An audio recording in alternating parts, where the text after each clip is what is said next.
नमस्कार साथियों, एक बार फिर से उपस्थित हैं रीडर्स क्लासेस के यूट्यूब चैनल पर। जैसा कि आप सब जानते हैं, हम पढ़ रहे हैं जनरल साइंस और हमारा जो टॉपिक चल रहा है वो रक्त परिसंचरण तंत्र चल रहा है। लास्ट की जो क्लास हुई थी उसमें हमने जो चीज़ें डिस्कस की थी वो क्या था, एंटीजन और एंटीबॉडी के बारे में, रक्त समूह के बारे में, कैसे रक्त समूह का निर्धारण किया जाता है। कौन थे फादर रक्त समूह के? वो थे कार्ल लैंडस्टीनर।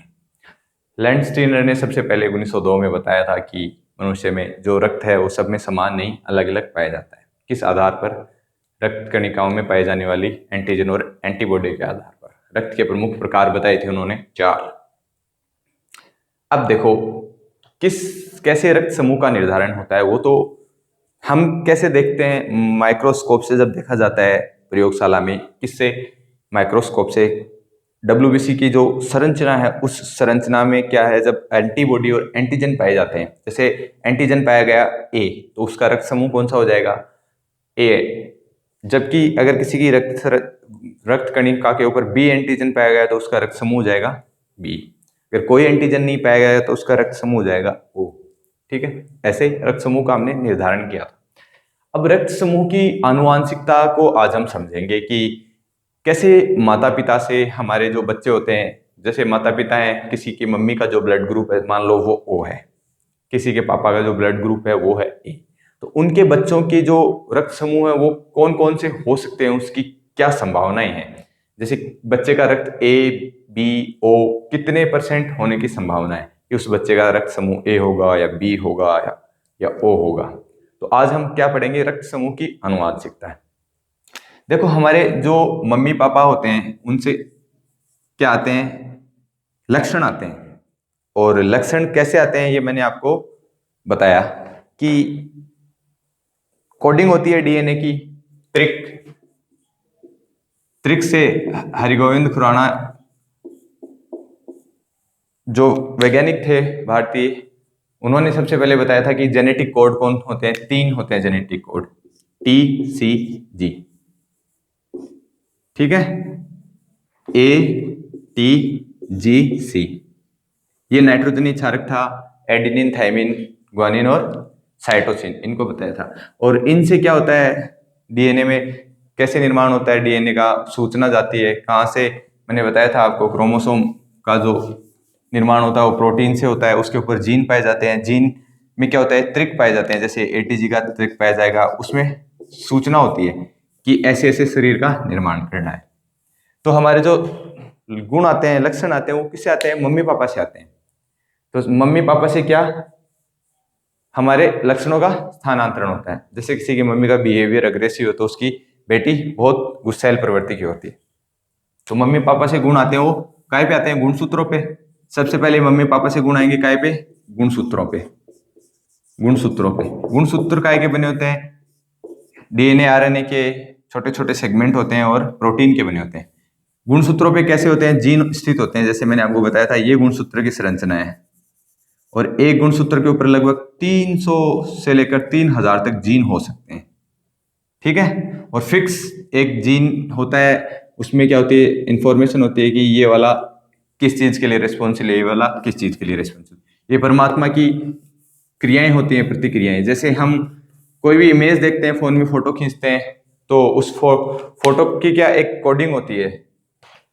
आपने नहीं देखा कभी कि आपके फोन में अगर कोई फोटो है, किसी ने दूसरे ने आपके फोन से फोटो मांगी, वो उसके फोन में भी चली जाती है और आपके फोन में भी रह जाती है। ये कैसा संभव है? ये संभव है कोडिंग की वजह से। ये तो मनुष्य ने अब किया है, परमात्मा तो बहुत पहले से करता आ रहा है। ठीक है, मम्मी पापा से गुणसूत्रों पे जो लक्षण होते हैं वो किसके अंदर होते हैं? जीन्स में। ठीक है, जीन का निर्माण किससे होता है? डीएनए से, RNA से। तो आज हम पढ़ेंगे कि भाई रक्त समूह का निर्धारण कैसे होता है। अगर किसी के मम्मी और किसी पापा का अगर रक्त समूह A या O है तो उसके रक्त समूह का निर्धारण कैसे होगा। ठीक है, देखो मैंने 4 प्रकार बताए थे आपको रक्त समूह के। A, उसके अलावा B, उसके अलावा AB और O। ठीक है, अब इसमें पॉजिटिव नेगेटिव का निर्धारण कैसे किया था? पॉजिटिव नेगेटिव का निर्धारण ऐसे किया था कि अगर किसी भी मनुष्य के रक्त समूह में D एंटीजन पाया जाता है, डी एंटीजन पाया जाता है। तो डी एंटीजन की उपस्थिति के आधार पर उसको क्या नाम दिया था अपन ने, ए पॉजिटिव। और हमने बताया था कि भारत में लगभग 93% जो लोग हैं वो डी पॉजिटिव एंटीजन या RH पॉजिटिव, इसको क्या बोले थे, क्या नाम दिया था, RH फैक्टर, RH कारक किसमें खोजा गया था, वही वीनर और कार्ल लैंडस्टीनर ने सबसे पहले मकाका रेसस में खोजा था। और अगर किसी में डी एंटीजन नहीं पाया जाता है तो उसे बोला था हमने ए नेगेटिव। पर अगर किसी के मान लो मम्मी का ब्लड ग्रुप ए है और पापा का ब्लड ग्रुप बी है, तो उनके जो बच्चे होंगे उन बच्चों के रक्त समूह होने के कौन से रक्त समूह होने की संभावना है, आज हम इस चीज के बारे में डिस्कस करेंगे। देखो ए का निर्धारण क्या क्या संभव है, अगर ए को हम बांटे, ए किस किस में डिवाइड हो सकता है, ए किससे रक्त ले सकता है, किससे को रक्त दे सकता है, दे तो ए को सकता है, ले ए से सकता है और ओ से सकता है। तो ए के जो अंदर संभावनाएं हैं वो कितनी है, ए किस में बटेगा, ए में बनेगा या ओ में बनेगा, ठीक है। तो ऐसे देखो, अगर मानो किसी का ए रक्त समूह है ए, तो वो किस किस में डिवाइड होगा, उसके बच्चों की रक्त होने की कौन कौन सी संभावना है, या तो ए होगा या ओ होगा। ए होगा अगर उसमें मान लो उसकी लाल रक्त कणिकाएं, उसकी लाल रक्त कणिकाओं पे अगर ए एंटीजन पाया जाता है तब तो उसका रक्त समूह क्या होगा, ए होगा। अगर उसकी लाल रक्त कणिकाओं के समूह पर ए नहीं पाया जाता, बी तो ऑटोमेटिक आएगा नहीं, या तो ए होगा या कोई भी रक्त समूह नहीं होगा, कोई भी एंटीजन नहीं पाया जाएगा, उस स्थिति में कौन सा होगा, ओ होगा, ठीक है। ठीक इसी प्रकार बी में, बी किस किस में बटेगा,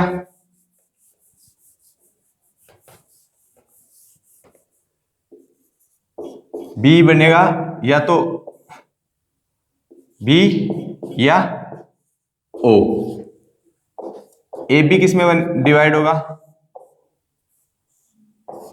या तो ए या बी, और ओ किस में डिवाइड होगा, ओ या ओ, ठीक है, ओ में रहेगा। तो इस आधार पर देखो, जैसे अगर किसी के पापा का ब्लड ग्रुप ए है तो उसकी आरबीसी पे या तो ए एंटीजन पाया जाएगा या फिर उसमें कोई एंटीजन नहीं पाया जाएगा, उस स्थिति में उसके बच्चे का जो ब्लड ग्रुप होगा वो कौन सा होगा, ओ होगा। अब हम समझते हैं क्रॉस जेंडर से कि कैसे संकरण होता है, कैसे रक्त समूह का निर्धारण होता है।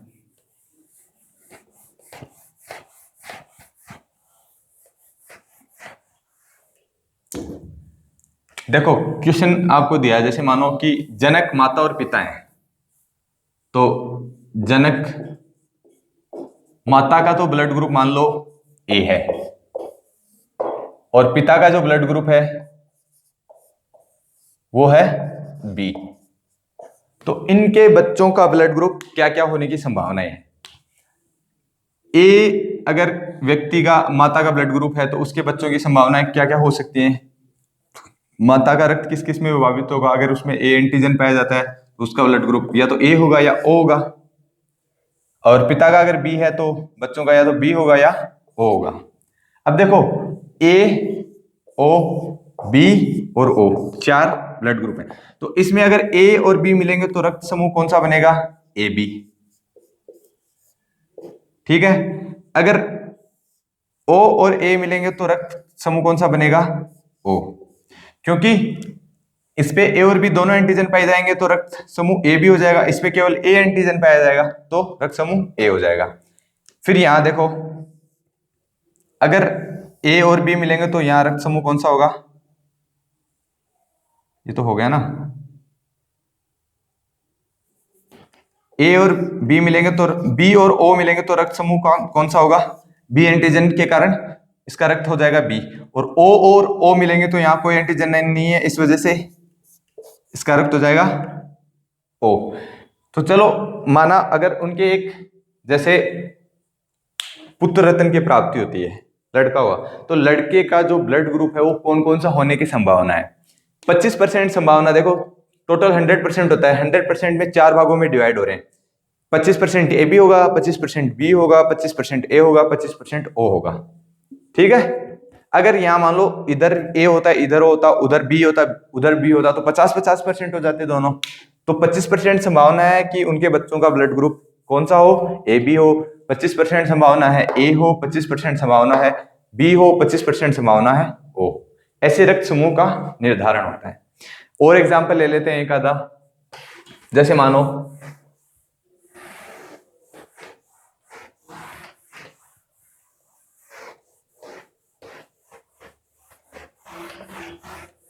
माता का तो रक्त समूह बी है। जैसे मानो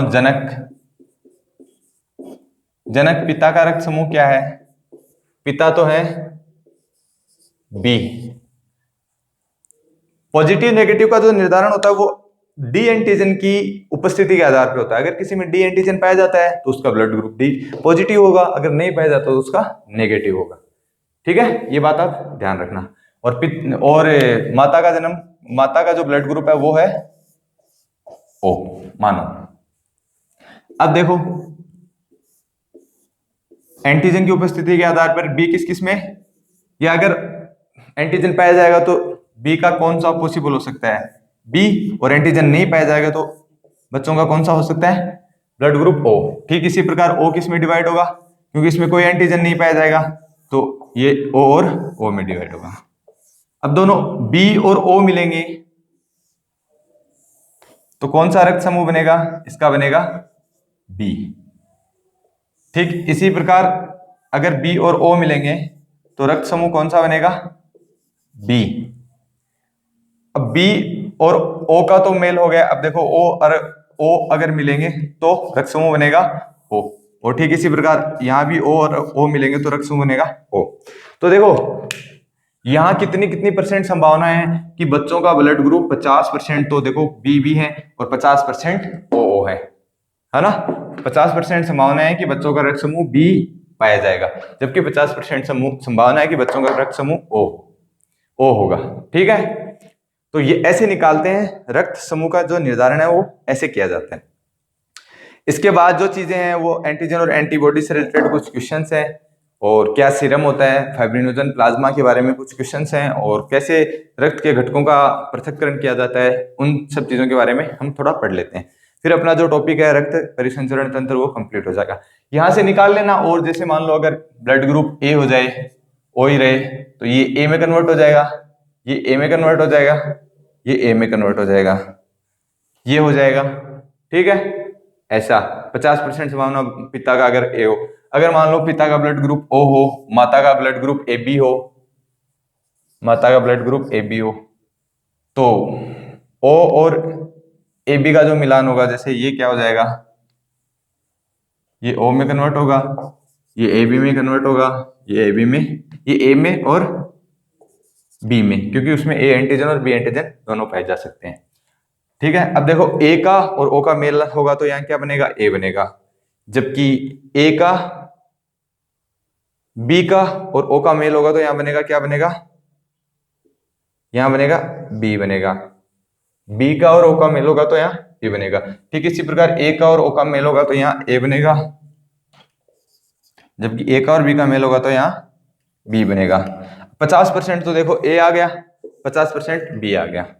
तो अगर माता पिता में किसी का, जैसे माता का ब्लड ग्रुप ए बी है, पिता का ब्लड ग्रुप ओ है, तो 50% संभावना है बच्चों का जो रक्त समूह होगा वो ए होगा, और 50% संभावना है जो बच्चों का रक्त समूह होगा वो होगा बी होगा।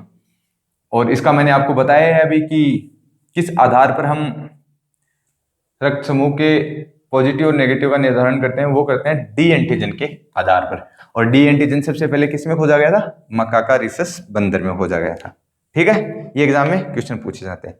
अब एक जो टर्म है, साइंटिफिक टर्म, जिसको साइंस के लैंग्वेज में बोला जाता है, क्या बोला जाता है, रक्त का समूहीकरण, एग्लूटिनेशन। किसको बोलते हैं, जब एंटीजन और एंटीबॉडी आपस में क्रियाएं करें। देखो जिसके आरबीसी की सतह पर अगर ए एंटीजन पाया जाएगा तो उसका रक्त समूह ए होगा, तो इसके विपरीत एंटीबॉडी कौन सी पाई जाएगी, स्मॉल बी। और अगर किसी का रक्त समूह बी है, कैसे पता लगेगा रक्त समूह बी है, क्योंकि उसमें पाया जाएगा बी एंटीजन। तो इसमें पाई जाने वाली एंटीबॉडी क्या होगी, स्मॉल ए। तो इन दोनों का जब आपस में कनेक्शन होता है, जब ये आपस में क्रिया करते हैं, इसको क्या बोला जाता है साइंटिफिक टर्म में। आपसे एग्जाम में पूछा जाएगा कि एग्लूटिनेशन किसको बोलते हैं। आरएस मेंस में लिखवाया जाता है कि रक्त समूहीकरण को समझाइए। तो उसमें क्या लिखते हैं, उसमें लिखा जाता है कि रक्त में पाए जाने वाली एंटीजन और एंटीबॉडी की परस्पर क्रिया को क्या बोलते हैं, रक्त का समूहीकरण बोलते हैं। ये चीज आप ध्यान रखना, ठीक है। रक्त का समूहीकरण, रक्त का समूहीकरण, इसको क्या बोलते हैं, एग्लूटिनेशन। एग्लूटिनेशन क्या होता है, एंटीजन और एंटीबॉडी की परस्पर क्रिया रक्त का समूहीकरण कहलाता है। एंटीजन व एंटीबॉडी, एंटीबॉडी की परस्पर क्रिया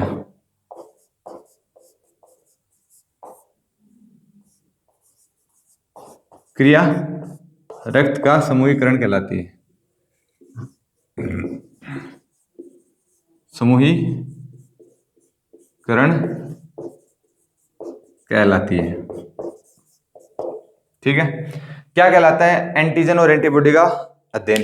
जैसे मैंने आपको बताया, दूध का जो अध्ययन है वो लैक्टोलॉजी, कोशिका का अध्ययन साइटोलॉजी, कोस्मोलॉजी किसको बोलते हैं, ब्रह्मांड के अध्ययन को, कोस्मो किसको बोलते हैं, ब्रह्मांड को। ठीक इसी प्रकार जैसे नर्व सिस्टम को क्या बोलते हैं, मस्तिष्क का अध्ययन क्या कहलाता है, न्यूरोलॉजी, यूरिया का अध्ययन यूरोलॉजी, नेफ्रोलॉजी किडनी का अध्ययन, इक्थियोलॉजी मछलियों का अध्ययन। तो ये कुछ चीजें हैं। तो इसी प्रकार जो सेरोलॉजी है, एंटीजन और एंटीबॉडी का अध्ययन, एंटीजन व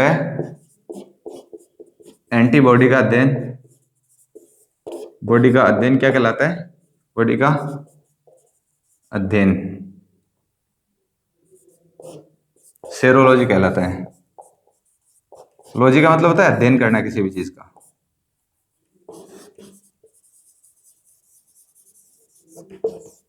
सेरोलॉजी कहलाता है, ये चीज आप ध्यान रखना, कहलाता है, ठीक है।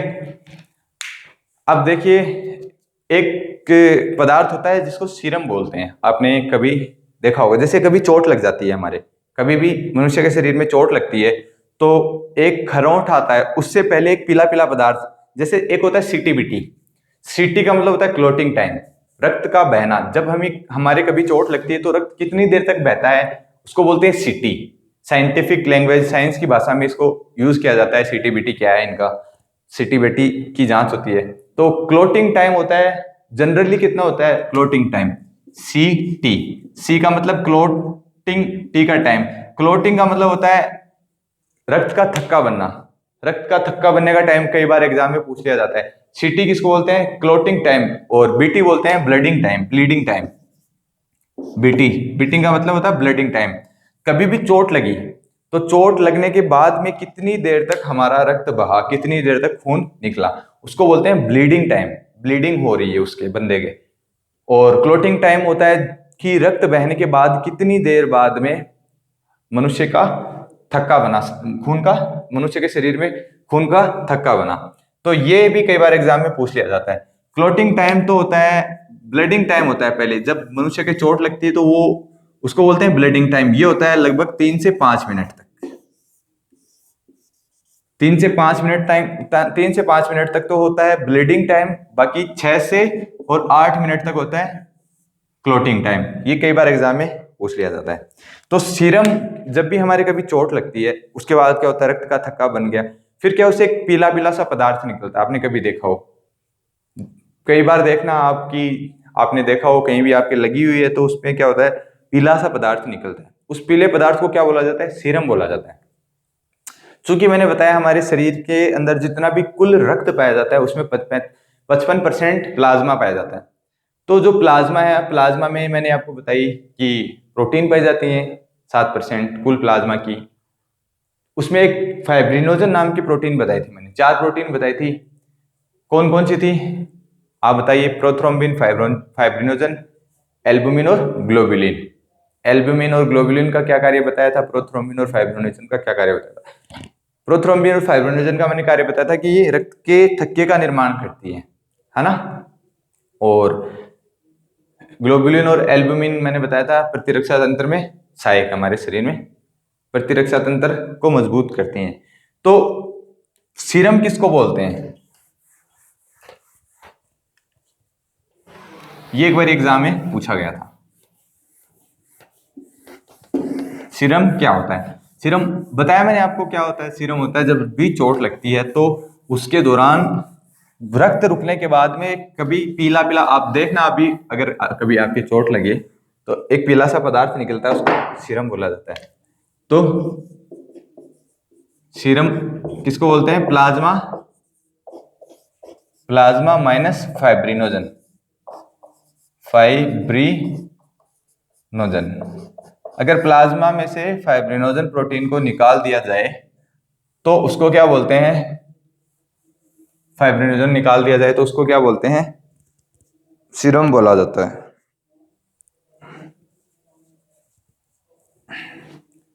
ठीक है, ये चीज आप ध्यान रखना। अब देखो रक्त में मैंने क्या बताया था? संगठक पदार्थ कौन कौन से हैं रक्त के? प्लाज्मा, प्लाज्मा प्लस रक्त कणिकाएं, रक्त कणिकाएं। तो यहां से कुछ चीजें क्लियर अलग अलग होती हैं, देख लो। प्लाज्मा बराबर क्या हो जाएगा? Fibrinogen plus serum. रक्त बराबर क्या हो जाएगा? प्लाज्मा प्लस रक्त कणिकाएं। प्लाज्मा बराबर क्या हो जाएगा? रक्त माइनस रक्त कणिकाएं। रक्त में से अगर कणिकाएं निकाल देंगे तो प्लाज्मा आ जाएगा। तो ये इंपॉर्टेंट है, कई बार एग्जाम में पूछ लिया जाता है। ठीक है, प्लाज्मा बराबर क्या हो जाएगा? Serum plus fibrinogen. इसको इधर भेज देंगे। तो ये लाइनें बहुत इंपॉर्टेंट है, आप इसको नोट कर लेना, कई बार एग्जाम में पूछ लिया जाता है। सीरम क्या है? सीरम है चोट लगने के दौरान निकलने वाला पीला पदार्थ। ये तो आपने देखा ही होगा। सीटी बीटी और मैंने आपको बता दिया, सीटी कितना होता है और बीटी कितना होता है। सीटी क्या होता है? क्लोटिंग टाइम, मतलब थक्का बनने में लगा समय 6 से 8 मिनट बताया मैंने। जबकि ब्लीडिंग टाइम कितना होता है? 3 से 5 मिनट, 3 to 5 मिनट। ये भी आप नोट कर लेना। अब देखो हमारे शरीर में जब रक्त बहता है, जैसे आपने कभी रक्त दान किया, तो रक्त दान करते हैं तो उसको क्या है? रक्त बैंक में रखते हैं स्टोर्ड। इतनी तो एकदम से आवश्यकता पड़ती नहीं है कि सारा रक्त कंज्यूम हो जाता है। तो रक्त को जब रक्त बैंक में स्टोर रखा जाता है तो कई बार एग्जाम में ये भी क्वेश्चन पूछ लिया जाता है कि छोटे छोटे क्वेश्चन हैं कि रक्त कितने दिनों तक, रक्त का दान कितना होता है, 1 ml में, 1 यूनिट में कितना रक्त पाया जाता है, और कितने दिनों तक रक्त को हम अधिकतम रख सकते हैं, कितने डिग्री टेम्परेचर पे रखते हैं।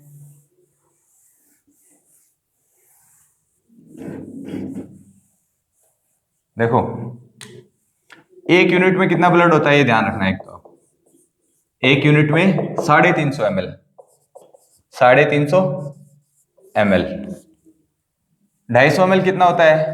250 ml 1 लीटर का 1/4 होता है। इसको पाव किलो बोलते हैं, पाव किलो। तो 1 यूनिट में कई बार एग्जाम में पूछा गया है कि कितना रक्त पाया जाता है? 350 ml रक्त पाया जाता है। अब देखो रक्त बैंक में 4 डिग्री टेम्परेचर ताप पर ब्लड को रखा जाता है। उससे क्या होता है? वो उसकी जो रक्त कणिकाएं होती हैं वो सेल डेड नहीं होती, यूजफुल होता है। और रक्त को जैसे 21 दिन तक मिनिमम और अधिकतम 42 दिन तक रखा जा सकता है, उसके बाद वो रक्त काम लेने लायक नहीं रहता। तो रक्त को रक्त बैंक में 4 डिग्री सेंटीग्रेड तापमान पर 21 दिन से 42 दिन तक ये अधिकतम है, अधिकतम रखा जा सकता है, रखा जा सकता है। ठीक है, इसके बाद एक कई बार एग्जाम में फेमस क्वेश्चन है, वो पूछ लिया जाता है, आप उसको भी ध्यान रखना। क्या क्वेश्चन बनता है कि जो रक्त के घटक हैं, जैसे कैसे पता लगता है कि ये आरबीसी है। जैसे मान लो किसी को प्लेटलेट चाहिए होती है, तो उसका जो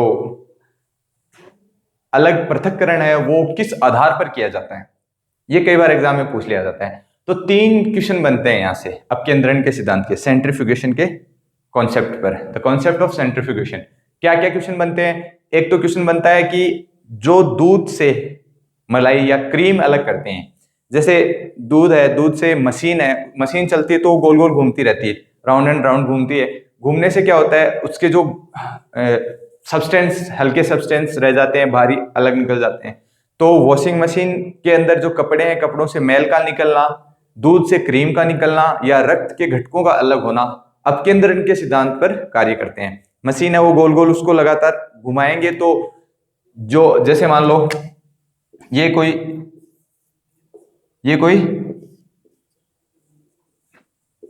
कोई पदार्थ है, इसमें भरा हुआ है कोई भी मटका है, जैसे मान लो, तो इसमें हमने मशीन लगाई और ये गोल गोल घूमेगी, तो इसके जो जितने भी इसके अंदर अलग अलग, जिनका घनत्व अलग है, जिनका द्रव्यमान अलग है, वो पदार्थ क्षेत्रफल के आधार पर जितना स्थान घेरते हैं उस हिसाब से अलग होते जाएंगे। ठीक है, तो जो रक्त के घटक हैं, जैसे आरबीसी का अलग होना, डब्ल्यूबीसी का अलग होना, प्लेटलेट्स का अलग होना, प्लाज्मा का अलग होना, किस आधार पर किया जाता है? अपकेंद्रण के सिद्धांत के आधार पर किया जाता है। ये कई बार एग्जाम में पूछा गया है। ठीक है, कि रक्त के समूहों का या रक्त के घटकों का पृथक्करण किस सिद्धांत पर होता है? ये अपकेंद्रण के सिद्धांत पर। अपकेंद्रण का सिद्धांत दूर हटना, किसी भी चीज से दूर हटना, गोल गोल घूमेंगे, जैसे आपने कोई रस्से को बांध के घुमा रहे हो तो आपसे चीज दूर हटेगी, ये ध्यान रखना। ठीक है, रक्त के घटकों का पृथक्करण, रक्त के घटकों का पृथक्करण किस आधार पर किया जाता है? अपकेंद्रण के सिद्धांत पर। अपकेंद्रण के सिद्धांत पर किया जाता है, किया जाता है। अपकेंद्रण के सिद्धांत पर ही दूध से क्रीम निकलना और वॉशिंग मशीन के कपड़ों का मैल निकालना कार्य करता है। इसी सिद्धांत पर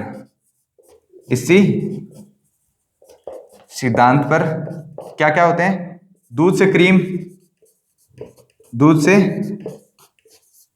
क्रीम तथा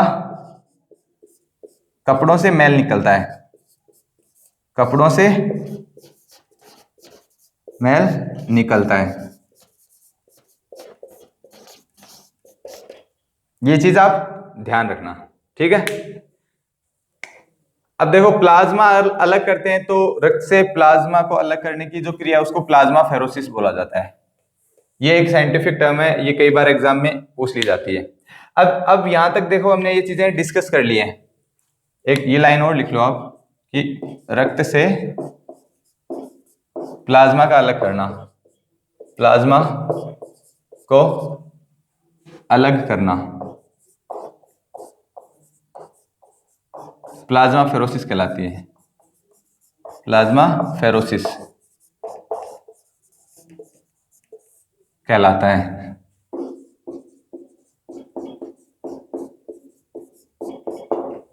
ठीक है, ये तो है प्रमुख। ये क्वेश्चन कई बार पूछा जाता है, इंपॉर्टेंट, आप ध्यान रखना कि रक्त के जो घटक हैं उनको कैसे अलग किया जाता है? अपकेंद्रण के सिद्धांत पे। रक्त के घटक कैसे अलग होंगे? अपकेंद्रण के सिद्धांत पे। ठीक है, अब देखो ये तो है जो रक्त से रिलेटेड कुछ इंपॉर्टेंट चीजें थी। अब हमारे शरीर में आपने कभी दिमाग लगाया, बाहर आते ही तो रक्त जमने लगता है अंदर, जबकि ये जमता नहीं है, ऐसा क्यों होता है? जैसे हमारे रक्त से शरीर से रक्त बाहर आएगा तो रक्त का थक्का बनना स्टार्ट हो जाता है, जबकि हमारी नसों में वो कंटिन्यूअसली बह रहा है, कभी भी नहीं जमता। ऐसा क्यों होता है? तो ये कई बार एग्जाम में क्वेश्चन पूछ लिया जाता है कि हमारे शरीर के अंदर रक्त क्यों नहीं जमता। रक्त क्यों नहीं जमता? क्योंकि हमारे शरीर के अंदर जो रक्त बहता है उसमें हिपेरिन नाम का एक पदार्थ मिला हुआ होता है, रक्त को जो जमने नहीं देता। हिपेरिन नाम का पदार्थ घुला होता है। तो प्रतिस्कंदन बोलते हैं इसको। जैसे स्कंदन का मतलब होता है थक्का बनना, तो प्रतिस्कंदन, प्रमुख प्रतिस्कंदन पदार्थों के बारे में अब हम पढ़ेंगे। थक्का क्यों नहीं बनता है, ये मैंने आपको पहले बताया था कि विटामिन के की कमी से, विटामिन के की कमी से मनुष्य के शरीर में थक्का नहीं बनता है। कई बार एग्जाम में क्वेश्चन पूछ लिया जाता है कि कौन से विटामिन की कमी से आंख का रोग होता है, विटामिन ए की कमी से। विटामिन ए का साइंटिफिक नाम रेटिनोल, टोकोफेरोल, कैल्सीफेरोल, फिलोक्विनोन, ये सब बताए थे मैंने आपको शुरू की क्लासेस में, जब मैंने आपको विटामिन पढ़ाए थे। अब प्रतिस्कंदन, स्कंदन होता है रक्त का थक्का बनना, तो प्रतिस्कंदन कौन से हो जाएंगे, प्रति मतलब अपोजिट, प्रतिस्कंदन वे हो जाएंगे जो रक्त को जमने से रोके, ठीक है, प्रतिस्कंदन।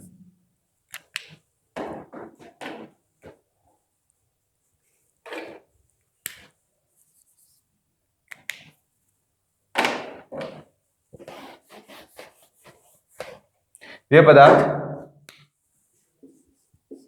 प्रतिस्कंदन,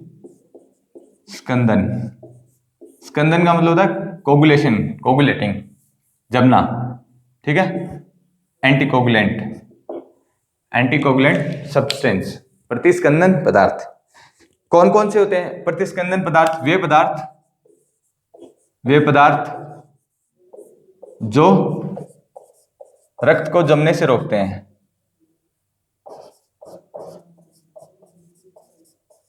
जमने से रोकते हैं, प्रतिस्कंदन पदार्थ कहलाते हैं। कुछ तो पदार्थ वे हैं जो प्राकृतिक हैं, कुछ वे हैं जो मनुष्य के द्वारा बनाए गए हैं। तो मनुष्य के द्वारा बनाए गए उनको क्या बोलेंगे, प्राकृतिक। मनुष्य के द्वारा बनाए गए पदार्थ को क्या बोलेंगे, कृत्रिम। और प्रकृति द्वारा बनाए गए पदार्थ प्राकृतिक, प्राकृतिक और कृत्रिम। प्राकृतिक कौन कौन से हैं, एक तो है हिपेरिन, हिपेरिन, और दूसरा है हिरुडीन, हिपेरिन और हिरुडीन, ठीक है, ध्यान रखना। अब हिपेरिन और हिरुडीन के अलावा ये तो है प्राकृतिक पदार्थ। हिपेरिन किस में पाया जाता है, हिपेरिन पाया जाता है मानवों में, हमारे शरीर में। हिपेरिन किस में पाया जाता है, मनुष्य में। तो क्या क्वेश्चन बनता है, कई बार एग्जाम में पूछ लिया जाता है कि हमारे शरीर में प्रतिस्कंदन, प्रमुख प्रतिस्कंदन पदार्थ कौन सा है, हिपेरिन। जबकि हिरुडीन किस में पाया जाता है, हिरुडीन पाया जाता है जोंक, जोंक एक प्रकार का जीव है। बारिश के दिनों में आपने देखा होगा कभी, रेंग रेंग के चलता है, ठीक है। तो हिरुडीन किस में पाया जाता है, हिपेरिन, हिपेरिन तो पाया जाता है मानवों में, मानव, जबकि हिरुडीन पाया जाता है जोंक में, ठीक है। ये तो हो गए प्रमुख कृत्रिम प्रतिस्कंदन पदार्थ, जबकि ये प्राकृतिक हो गए। कृत्रिम कौन कौन से होते हैं, एक होता है सोडियम साइट्रेट, सोडियम साइट्रेट, इसको ईडीटी भी बोलते हैं। जबकि दूसरा होता है सोडियम ऑक्जिलेट, सोडियम ऑक्जिलेट,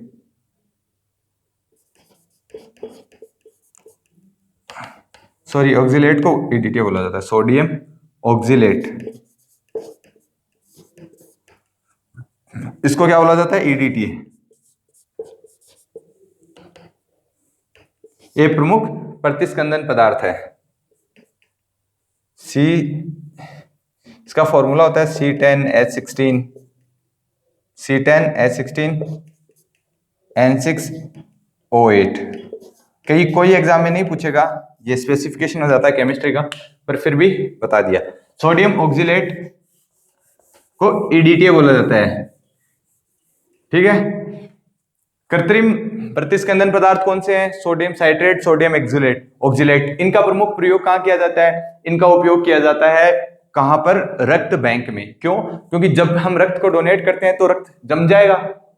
क्यों जम जाएगा, क्योंकि उसमें जो कैल्शियम के पदार्थ होते हैं, जैसे हमारे शरीर में क्या होता है, ऐसे जाल बनता है छोटी छोटी रक्त कणिकाओं का, उसको क्या है, विटामिन के होता है वो बांध देता है, तो छोटे छोटे जाल बनते जाते हैं बनते जाते हैं बनते जाते हैं बनते जाते हैं और वहां थक्का बनना शुरू हो जाता है। अब विटामिन के की कमी के कारण ये प्रमुख जाल नहीं बन पाता। ठीक है, प्राकृतिक हिपेरिन है, जबकि कृत्रिम कौन सा है, सोडियम साइट्रेट है। सोडियम साइट्रेट को कहां उपयोग में लिया जाएगा, रक्त बैंक में। क्यों, क्योंकि वहां रक्त जमे नहीं, रक्त को जब हमने दान दिया तो उसके बाद वो जम जाएगा, नहीं जमने के लिए सोडियम साइट्रेट और सोडियम ऑक्जेलेट का उपयोग किया जाता है। ठीक है, अब देखो इसके बाद एक और, जैसे कई बार एग्जाम में पूछ लिया जाता है क्वेश्चन कि हमारे जो, जैसे कई बार आपदाएं होती हैं, वैश्विक आपदाएं जहां बहुत सारे जनहानि मानहानि हो गई है, तो एक्सेस में बल्क में कभी रक्त की आवश्यकता पड़ जाए, कृत्रिम रक्त, तो कृत्रिम रक्त में क्या होता है, सबसे ज्यादा परफ्लोरोकार्बन पीएफसी वो पाई जाती है। उसका प्रमुख कार्य क्या होता है,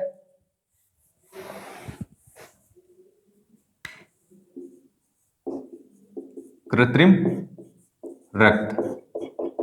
अभी तो जैसे युद्ध वगैरह नहीं होते, पहले के टाइम जैसे वर्ल्ड वॉर हुए, first world war, second world war, उस दौरान क्या है, मनुष्य की जैसे ज्यादा जनहानि होती थी, तो जैसे घायल हो जाते थे तो उन्हें एक्सेस में रक्त की आवश्यकता पड़ती थी, उस दौरान इसका आविष्कार हुआ था।